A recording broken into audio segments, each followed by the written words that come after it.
В кинотеатрах страны продолжается прокат военной драмы «Девятая». Фильм создан при поддержке телеканала «Россия-1». История подвиги знаменитого летчика, пережившего немецкий плен и совершившего дерзкий побег на захваченном вражеском самолете с секретной базы, уже посмотрели более 1 200 000 человек.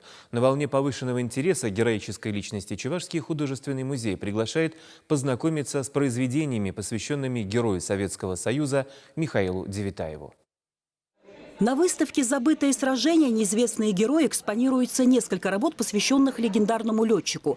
Их автор – участник Великой Отечественной войны, наш земляк Василий Макаров. Судьбы фронтового художника и летчика-истребителя неведомо для них пересеклись еще 13 июля 1944 года, когда в небе над Львовом был сбит самолет старшего лейтенанта Михаила Девятаева. Это произошло в первый день начавшейся Львовско-Сандомирской операции, в которой принимала участие 302-я стрелковая Тарнопольская дивизия, где служил Василий Макаров. Однако воочию они встретились лишь после войны.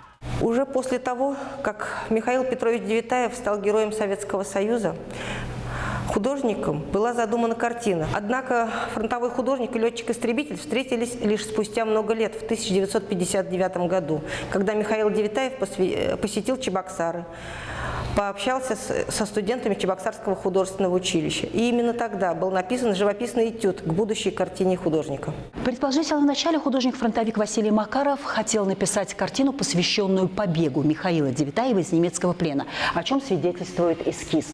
Это неудачная история подкопа, который был раскрыт фашистами. Но затем все же решает показать Девятаева как человека, прошедшего все круги немецкого ада, выжившего, несломленного, сохранившего любовь к жизни, и создает вот такое оптимистичное полотно.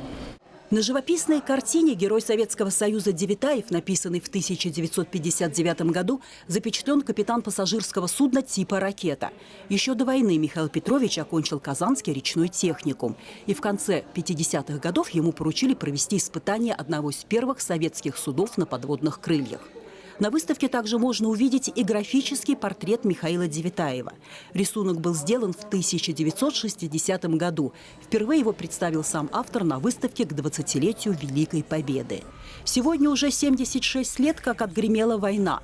Но событие, произошедшее 8 февраля 1945 года, когда полуживой узник лагеря смерти угнал бомбардировщик со сверхсекретной нацистской базы и вместе с 9 товарищами смог уйти от преследования немецких пилотов, будет долго будоражить умы. Такого военная история еще не знала. Лидия Галактионова, Юрий Стифанов, Вести Чувашия.